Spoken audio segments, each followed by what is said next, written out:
매일 성경과 함께하는 오늘의 큐티 시간입니다. 1월 30일 오늘의 말씀은 신명기 15장 1절에서 23절입니다.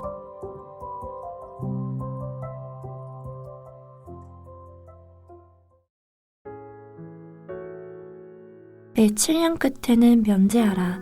면제의 규례는 이러하니라. 그의 이웃에게 구워준 모든 체주는 그것을 면제하고 그의 이웃에게나 그 형제에게 독촉하지 말지니 이는 여호와를 위하여 면제를 선포하였음이라. 이방인에게는 내가 독촉하려니와 내 형제에게 구워준 것은 내 손에서 면제하라. 내가 만일 내 하나님 여호와의 말씀만 듣고 내가 오늘 내게 내리는 그 명령을 다 지켜 행하면 내 하나님 여호와께서 내게 기업으로 주신 땅에서 내가 반드시 복을 받으리니 너희 중에 가난한 자가 없으리라.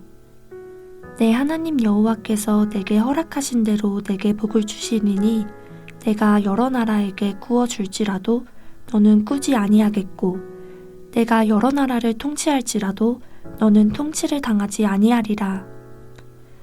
내 하나님 여호와께서 내게 주신 땅 어느 성읍에서든지 가난한 형제가 너와 함께 거주하거든 그 가난한 형제에게 내 마음을 완악하게 하지 말며 내 손을 움켜쥐지 말고 반드시 내 손을 그에게 펴서 그에게 필요한 대로 쓸 것을 넉넉히 구워주라. 삼가 너는 마음에 악한 생각을 품지 말라. 곧 이르기를 일곱째 해 면제년이 가까이 왔다 하고 내 궁핍한 형제를 악한 눈으로 바라보며 아무것도 주지 아니하면 그가 너를 여호와께 호소하리니 그것이 내게 죄가 되리라. 너는 반드시 그에게 줄 것이요 줄 때에는 아끼는 마음을 품지 말 것이니라. 이로 말미암아 내 하나님 여호와께서 내가 하는 모든 일과 내 손이 닿는 모든 일에 내게 복을 주시리라. 땅에는 언제든지 가난한 자가 그치지 아니하겠으므로 내가 내게 명령하여 이르노니 너는 반드시 내 땅 안에 내 형제 중 곤란한 자와 궁핍한 자에게 내 손을 펼지니라. 내 동족 히브리 남자나 히브리 여자가 내게 팔렸다 하자. 만일 6해 동안 너를 섬겼거든 7째 해에 너는 그를 놓아 자유롭게 할 것이요 그를 놓아 자유하게 할 때에는 빈손으로 가게 하지 말고 내 양무리 중에서와 타작마당에서와 포도주 틀에서 그에게 후히 줄지니 곧 내 하나님 여호와께서 내게 복을 주신 대로 그에게 줄지니라.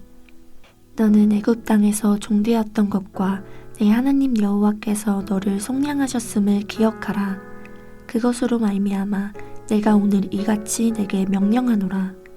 종이 만일 너와 내 집을 사랑함으로 너와 동거하기를 좋게 여겨 내게 향하여 내가 주인을 떠나지 아니하겠노라 하거든 송곳을 가져다가 그의 귀를 문에 대고 뚫으라. 그리하면 그가 영구히 내 종이 되리라. 내 여종에게도 그같이 할지니라. 그가 6해 동안에 품꾼의 삭새 배나 받을 만큼 너를 섬겼은즉 너는 그를 놓아 자유하게 하기를 어렵게 여기지 말라. 그리하면 내 하나님 여호와께서 내 범사에 내게 복을 주시리라. 내 소와 양의 처음 난 수컷은 구별하여 내 하나님 여호와께 드릴 것이니 내 소의 첫 새끼는 부리지 말고 내 양의 첫 새끼의 털은 깎지 말고 너와 내 가족은 매년 여호와께서 택하신 곳 내 하나님 여호와 앞에서 먹을지니라. 그러나 그 짐승이 흠이 있어서 절거나 눈이 멀었거나 무슨 흠이 있으면 내 하나님 여호와께 잡아들이지 못할지니 내 성중에서 먹되 부정한 자나 정한 자가 다 같이 먹기를 노루와 사슴을 먹음같이 할 것이요 오직 피는 먹지 말고 물같이 땅에 쏟을지니라. 1월 30일 화요일 오늘 우리가 함께 묵상할 말씀은 신명기 15장 1절부터 23절 말씀입니다. 오늘 말씀을 살펴보기 전에 잠시 신명기 12장부터 이어져 내려오는 흐름을 파악하는 것이 도움이 될 것 같습니다. 신명기 12장에는 제2중앙화가 나타납니다. 유일하신 하나님을 온전히 예배하기 위하여 합법적인 성소에서 예배를 드리라는 내용입니다.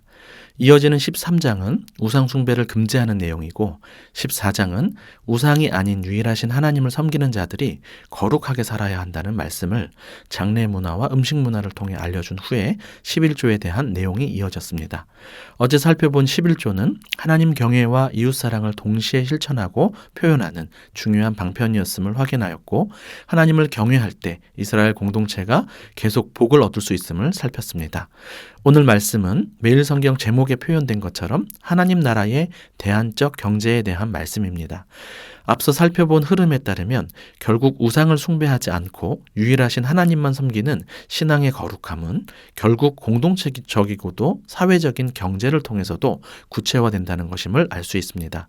주된 내용은 7년이 되는 면제년에 빚을 탕감해 주는 것을 중심으로 가난한 자들을 따뜻하게 대하라는 말씀과 종이 된 지 7년이 되면 자유롭게 해주라는 말씀, 그리고 가축의 첫 새끼는 부리지 말라는 말씀입니다.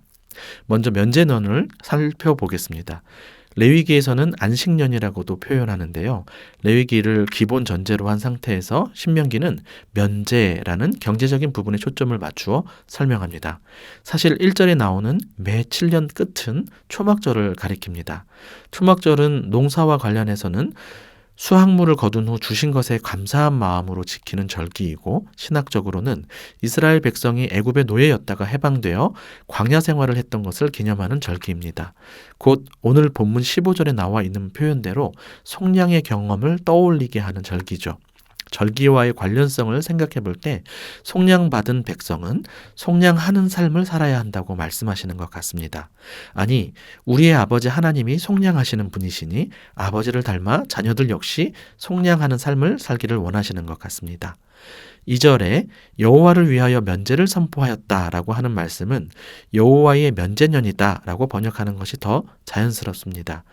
즉 면제를 위한 여호와의 때가 되었다는 것으로 하나님의 백성이 반드시 순종해야 한다는 것이죠. 고대 세계에서 간혹 왕이 사면령이나 시행령을 통해 자유와 해방을 주는 경우가 덜어 있었지만 여호와의 면제년은 정기적이었고 구원사적인 의미가 있다는 것이 큰 차이점입니다. 여기서 빚진 자에 대한 호칭의 변화를 주목해 보십시오. 2절에서는 그의 이웃이라고 표현하고 3절에서는 내 형제라고 표현합니다. 채무관계로 인해 다소 걸끄러울 수 있는 관계일 수 있지만 하나님은 서로를 이웃을 넘어 가족처럼 대하라고 하시는 것입니다. 그렇게 면제해주면 사실 손해죠. 그런데 하나님 나라의 경제 시스템은 다릅니다. 내가 오늘 내게 내리는 그 명령을 다 지켜 행하면 내 하나님 여호와께서 내게 기업으로 주신 땅에서 내가 반드시 복을 받으리니 너희 중에 가난한 자가 없으리라는 말씀에서 살펴보듯 세상 나라와 다른 변수, 아니 하나님의 백성에게는 항상 상수인 부분이 있다는 것이죠. 바로 하나님이 책임져 주신다는 것이 고려된 경제 시스템인 것입니다. 더 나아가 그렇게 되면 경제적으로나 정치적으로나 다른 나라에 종속되지 않을 것이라고까지 말씀하십니다. 이것이 하나님 나라의 경제입니다. 하나님의 백성은 세상 원리가 아니라 말씀의 원리로 살아가고 그러한 하나님의 백성을 유일한 왕이신 하나님이 책임져 주시는 것이죠. 면제도 쉽지 않은 것이겠지만 하나님은 이보다 더한 사랑을 실천하기를 기대하십니다. 7절부터 이어지는 내용을 보시면 가난한 형제의 필요를 살피며 넉넉히 꾸어주라고 말씀합니다. 면제년이 가까워져도 아까워하지 말고 오히려 하나님의 복을 믿고 더 적극적으로 반드시 주라고 말씀하십니다. 그러면 하나님께서 우리가 하는 모든 일에 복을 주시겠다고 약속하십니다. 이것은 단순한 권면이 아닙니다. 그렇게 하지 않으면 죄가 될 것이라고 하면서 세상 다른 나라와는 차원이 다른 강력한 제도를 주신 것이죠. 12절부터는 종과 관련한 말씀이 나오는데요. 동족 히브리 종을 종이 된 지 7년째 될 때 자유롭게 하라고 말씀합니다. 앞에서 살펴보았듯 이스라엘 백성들이 종이 되었을 때 하나님이 속량하셨던 것을 기억하라고 합니다. 더 나아가 자유롭게 하는 것으로 그치지 않고 결코 빈손으로 가지 않게 하라고 말씀하십니다. 이 정도면 됐다 싶은 것을 넘어서서 상상 이상의 것을 요구하십니다. 어떤 면에서 하나님은 공정하지 않은 것 같고 가난하고 힘없는 사람들 편만 드는 것 같아 보이기도 합니다. 그러나 하나님은 반복해서 복을 주시겠다고 말씀하시며 손해보는 게 아님을 말씀해 주십니다. 또한 18절에 보면 6년 동안 종이 섬긴 것이 일반 노동자에게 품삯을 주는 것보다 2배의 가치가 있었음을 헤아리도록 하시기도 합니다. 그러니 아끼지 않고 후히 주며 자유롭게 해줘야 합니다. 가장 중요한 것은 어려움에 처한 자가 위험이나 죽음에 처하는 것을 하나님이 부정하게 여긴다는 것이죠. 같은 금액이라도 처한 상황에 따라 가치가 달라질 수 있습니다. 그러한 의미에서 오늘날 제3세계 국가의 사람들이나 우리 주변의 어려운 사람들을 기억하시며 그들을 살리는 일에 더 적극적으로 우리 것을 내어주는 오늘 하루가 되기를 바랍니다. 물론 여기서 가난과 종의 문제는 영적인 측면과도 연결될 수 있을 것입니다. 영적으로 가난하고 속박당한 자칫 영원한 파산에 이를 사람들을 위한 복음 사역을 섬기는 일에도 우리의 물질을 드릴 수 있기를 결단하는 복된 날 되기를 바랍니다. 참고로 16절 이하에 보면 종이 자발적으로 종신노예가 되는 경우를 다루기도 하는데요. 이러한 경우도 희년이 되면 속량이 될 것입니다. 말씀을 맺겠습니다. 11조에 이어서 더 구체적인 사회적 대한경제제도를 세워주셨습니다. 이것이 세상 나라와 대조가 되고 대안이 되는 하나님 나라의 모습입니다. 면제를 넘어 면제년이 올 것을 알면서도 후히 반드시 구워주고 종에게 자유를 주는 것을 넘어 빈손으로 가지 않게 하라는 말씀을 기억하며 더 관대하고 더 적극적인 이웃사랑의 삶을 사는 성도들과 교회가 되기를 바랍니다. 기도하겠습니다. 참 좋으신 주님 감사합니다.